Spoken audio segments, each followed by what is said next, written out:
Hi everyone, welcome back to interview program. तो आज के इस ट्यूटोरियल में हम इंटरव्यू के वो क्वेश्चन को डिस्कस करेंगे जो 90% कैंडिडेट्स या स्टूडेंट को पूछा जाता है। कोई भी एग्जामिनर, कोई भी इंटरव्यूअर, कोई भी कैप्टन आपके पैनल में बैठा है, वो एक स्टूडेंट को ये क्वेश्चन जरूर पूछेगा, tell me something about yourself. ये नहीं पूछेगा तो आपको बोलेगा कि इंट्रोड्यूस योरसेल्फ, अपने आप को इंट्रोड्यूस करो। सो ये क्वेश्चन जो होता है ये बहुत इंपॉर्टेंट क्वेश्चन होता है, वेरी इंपॉर्टेंट क्वेश्चन। ये मेक और ब्रेक का ऑप्शन रहता है, मतलब आपका फर्स्ट इंप्रेशन रहता है। इस क्वेश्चन के आंसर ने अगर आपने कैप्टन या सामने बैठे पैनलिस्ट का दिल जीत लिया या कन्विंस कर लिया तो समझ लो आप 90% सेलेक्टेड हो। तो इस क्वेश्चन का कैसे आंसर देना है, एक फॉर्मेट प्रॉपर कैसा होना चाहिए, क्या क्या चीजें इंक्लूड करनी है, वो मैं आपको बताऊंगा अभी। ये एक सैंपल फॉर्मेट बनाया है मैंने आप लोग के लिए कि एक tell me something about yourself question का आंसर कैसे होना चाहिए।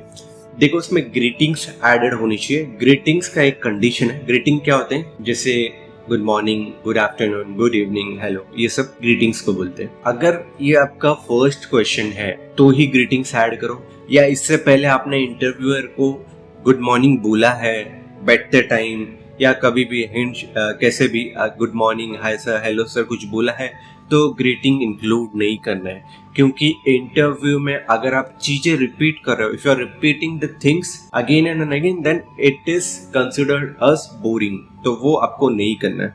तो अगर आप फर्स्ट टाइम है तो ग्रीटिंग्स ऐड करो, गुड मॉर्निंग सर, मैडम, और उसके बाद अपना फुल नेम बताना है, आपको कहाँ रहते हो आप वो बताना है, अपने फैमिली के बारे में बहुत थोड़ा सा बताना है।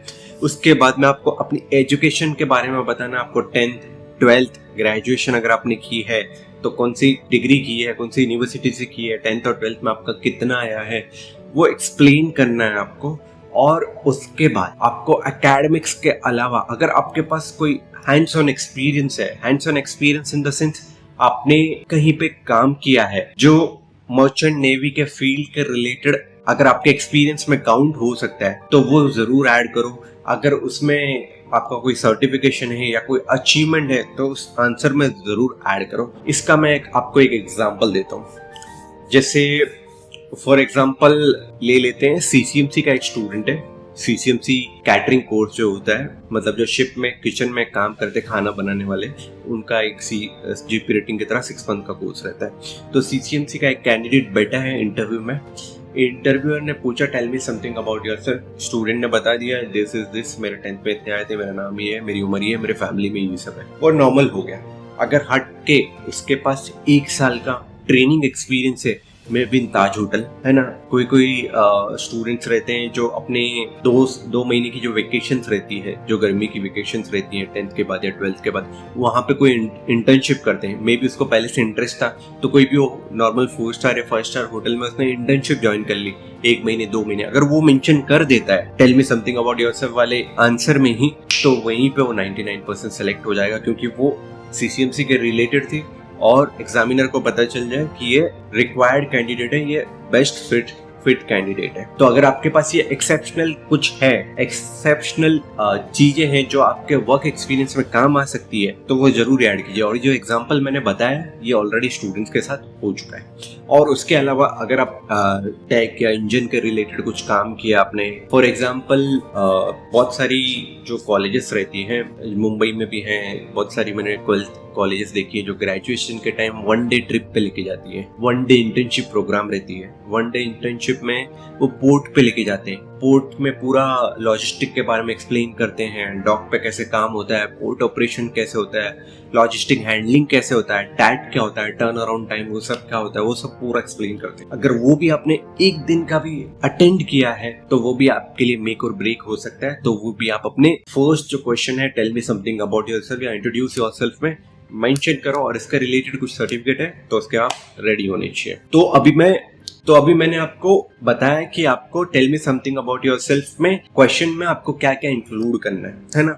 और अभी ये मैंने सैंपल रेडी करके रखा है, मैं आपको एक्सप्लेन कर रहा हूँ। ये सैंपल आपको अपने मार्क्स, अपने एक्सपीरियंस, अपने हिसाब से बनाना है पेन और पेपर पे, और उसके बाद में कैसे नरेट करना है, कैसे आंसर करना है, ये भी बताना है। देखो समझ लो, फॉर एग्जाम्पल मेरे को किसी कैप्टन ने पूछ लिया tell me something about yourself या इंट्रोड्यूस योरसेल्फ, तो मैं बोलूंगा good morning sir, first of all thank you for giving me this opportunity to introduce myself. My name is Raj Verma. I am 24 year old and I am from Mumbai, Maharashtra. I belong to a nuclear family. There are 4 members in my family, including me. My father works in a private service and my mother is a homemaker. And I have one younger sibling. Talking about my education, I have completed my graduation from Mumbai University in 2025 and I have completed my 10th and 12th from Maharashtra State Board. I scored 70% in 10th standard and 80% in my 12th standard in the science stream in the year 2021 and 23 respectively. Apart from academics, I have completed 1-day logistic internship training at a dock where I got a basic exposure of port operation, logistic handling and the work environment of the maritime industry. This experience increased my interest in merchant navy. Thank you. तो ये जो मैंने बोला, ये जो मैंने narrate किया answer, इसमें मैंने ना एकदम फास्ट नहीं बोला कि first of all thank you for giving me this opportunity sir to introduce myself, sir my name is Raj, sir I am 24 year sir, ऐसा नहीं बोला है. बहुत सारे बच्चे ऐसा करते हैं, बार बार सर सर सर बोलते रहते हैं, है ना, और बहुत स्पीड में बोलते हैं. आराम से आपको कामली बोलना है ताकि उसको कॉन्फिडेंटली सामने उनको लगे कि सामने वाला बंदा कॉन्फिडेंट है और एकदम काम है, नर्वस नहीं है. तो अपना टाइम लीजिए, सर सर रिपीट नहीं कीजिए, बार बार फिलर नहीं यूज करना है, वो फिलर्स नहीं यूज करना है. और ये आपको आंसर पहले से ही लिख के आना है अपने हिसाब से आपको रटना नहीं है. रट के बोलना अलग रहता है, स्पीड में आराम से बोलना ये डिफरेंट रहता है. तो ये तो हो गया इंट्रोड्यूस योरसेल्फ का सैंपल आंसर जो हमें एक्सप्लेन करना है इंटरव्यू पर. उसके बाद में क्या होता है उसके बाद में होता क्या है, जब कोई भी हम एक क्वेश्चन का आंसर दे देते हैं ना, तो कैप्टन या इंटरव्यूअर हमें क्रॉस क्वेश्चन पूछता है. मतलब उस जो आंसर हमने दिया उसके ऊपर एक क्वेश्चन पूछ लेता है. देखो सपोज इस आंसर के अकॉर्डिंग मैंने लिखा है कि मैंने बताया था कि my father works in a private service, मतलब एक प्राइवेट जॉब करता है. तो इंटरव्यूअर ने पूछा why not your father profession, आपने अपने पिताजी के प्रोफेशन को क्यों नहीं चुना. यहाँ पे मे बी आपके पिताजी मे बी इन कोई बिजनेस में हो सकते हैं छोटा मोटा, मे बी फार्मर हो सकते हैं, मे बी ना गवर्नमेंट सर्वेंट हो सकते हैं, कुछ भी हो सकते हैं.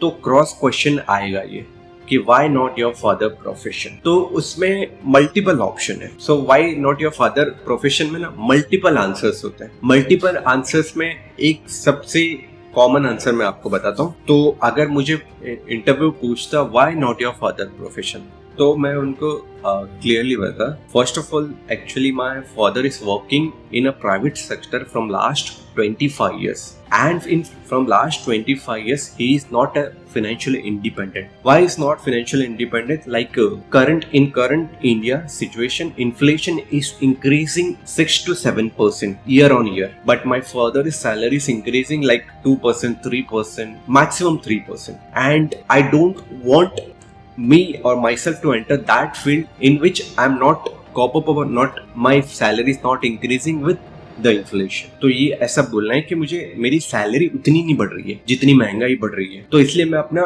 फादर का प्रोफेशन नहीं चुनना चाहता क्योंकि उसमें इतना करियर ग्रोथ नहीं है ना. ये मैंने एक्सप्लेन कर दिया उनको. तो अगर आपके फादर भी कोई प्राइवेट सेक्टर में है जहाँ उनको करियर ग्रोथ अच्छे से नहीं मिल रही है, तो वो एक आप एक्सप्लेन कर सकते हैं उनको. और फॉर एग्जाम्पल आपके फादर गवर्नमेंट सेक्टर में है, तो वो पूछेंगे कि भाई why are not joining your father's profession, क्योंकि गवर्नमेंट सेक्टर तो बहुत अच्छा है. तो वहां पे आपको ऐसे नहीं बोलना है कि करियर ग्रोथ नहीं है या सैलरी कम है, क्योंकि गवर्नमेंट की सैलरी भी अच्छी रहती है, करियर ग्रोथ भी काफी अच्छा रहता है. तो वहां पे आपको एक्सप्लेन करना है like competition in government job is increasing day by day and in an average to crack any government exam we need minimum 3 to 4 years. Okay, so you have to explain this.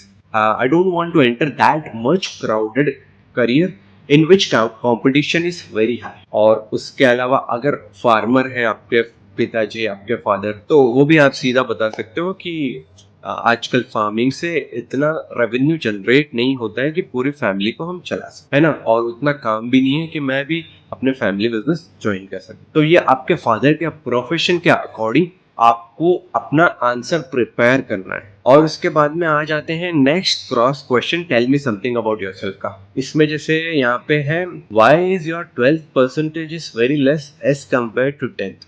देखो बहुत सारे बच्चों के साथ ऐसा होता है, 10th में तो वो 80% 70% लेके आ जाते हैं, 12th में आते आते ना उनके 50% 55 60 पे ही अटक जाते हैं। 10th तक वो सुधरे हुए रहते हैं, 10th में अच्छा मार्क्स लाते हैं, बट 12th में गलत संगत की वजह से, पढ़ाई में कम फोकस की वजह से, सोशल मीडिया मोबाइल के चक्कर में वो अपना पढ़ाई पे फोकस कम कर देता है, तो उसके लिए 12th में परसेंटेज कम आ जाते हैं। बट इसके लिए आपको बहुत ही वैलिड आंसर प्रिपेयर करने की जरूरत है। तो इसमें अगर आप देखो तो यहाँ पे आंसर में मेंशन है कि 80% इन 12th standard science stream and 70% in 10th standard. तो इसमें भी आपके पास मल्टीपल ऑप्शंस है। बहुत सारे बच्चे इसमें बहुत झूठ बोलते हैं, है ना, कैसे झूठ बोलते हैं और वो पकड़े नहीं जाते हैं मैक्सिमम टाइम। क्योंकि कैसे होता है ना, जैसे मैंने कुछ बच्चों को ये क्वेश्चन पूछा कि why your 12th percentage is very less as compare to 10th, तो बहुत सारे बच्चों ने ये बोला कि sir in my 12th board exam I was suffering from malaria and in that 1 month 30 days phase I was like not able to do a good preparation that was expected from me, so that's why my marks were less in 12th। वो बोल देते हैं कि मैं 12th के boards के time बीमार हो गया था, मुझे फ्रैक्चर हो गया था, मेरा एक्सीडेंट हो गया था, मुझे घर वाले छोड़ नहीं जाते थे, तो उसकी वजह से मेरा 12th के मार्क्स में इम्पैक्ट आया। और भी बहुत सारे कुछ लोग ऐसे भी बोलते हैं कि मैंने जो 10th दिया था वो मैं इस स्टेट में था, फिर मैंने स्टेट बोर्ड चेंज किया, तो उसकी वजह से थोड़ी दिक्कत मुझे फेस करनी पड़ी related to studies and everything. तो वो एक आंसर आप फ्रेम कर सकते हो। अगर आपका जो भी बोर्ड है, जो भी बोर्ड में हो आप अभी, अगर आपके 12th में कम आए हैं, क्यों कम आए हैं, तो उसका एक प्रॉपर आंसर फेस करना है। वो लाइफ आपके हिसाब से अलग होगा, सबके हिसाब से अलग अलग रहेगा। यहाँ सैंपल आंसर में मैंने मेंशन किया है, I completed my graduation slash intermediate education from Mumbai university, मतलब मैंने ग्रेजुएट की है। तो XYZ समझ लेते हैं, मैंने ग्रेजुएशन की है BSc से, BSc फिजिक्स में मैंने ग्रेजुएशन की है। तो इंटरव्यू में से डायरेक्टली ये पूछेगा, you have completed your graduation in BSc physics, then why you haven't choose that as an career, है ना भाई। 3 साल का तूने BSc किया है और अभी वापस से तू 10th के बाद वाले कोर्सेज में आ रहा है, जो रेटिंग में, या 12th के बाद वाले कोर्सेज में आ रहा है, तो ऐसा क्यों। तो वहां पे आपको बहुत फ्रीली आंसर देना है, बहुत फ्रीली आंसर देना है। उसमें 2 टाइप्स ऑफ आंसर रहते हैं। फर्स्ट टाइप तो ये हो जाता है कि आप स्ट्रेट फॉरवर्ड बोल दो कि भाई BSc में मुझे इतनी अपॉर्चुनिटीज नहीं मिली थी, अगर अपॉर्चुनिटीज मिल भी रही थी तो वो बहुत कम सैलरी मुझे दे रही थी, जिससे मैं अपना I was not able to earn that much amount of money in which I can support the family also, कि मैं अपनी फैमिली को भी सपोर्ट नहीं कर पा रहा था। और सेकेंड थिंग कि आपने अगर इंटरव्यू ने पूछा कि you have completed your graduation in BSc physics, then why you choosing merchant navy, तो इसमें जो सेकंड आंसर रहेगा वो आंसर रहेगा why you want to join merchant navy वाले क्वेश्चन का, कि आप मर्चेंट नेवी क्यों ज्वाइन करने वाले रहते हैं। आगे उस आंसर का मैं डिटेल में आपको बताऊंगा कि अगर कोई पूछे, कोई interviewer, why do you want to join merchant navy, why only merchant navy, तो उसका कैसे आंसर देना है वो मैं बताऊंगा। तो उसका आंसर ये रहेगा, वो आगे के ट्यूटोरियल्स में रहेगा।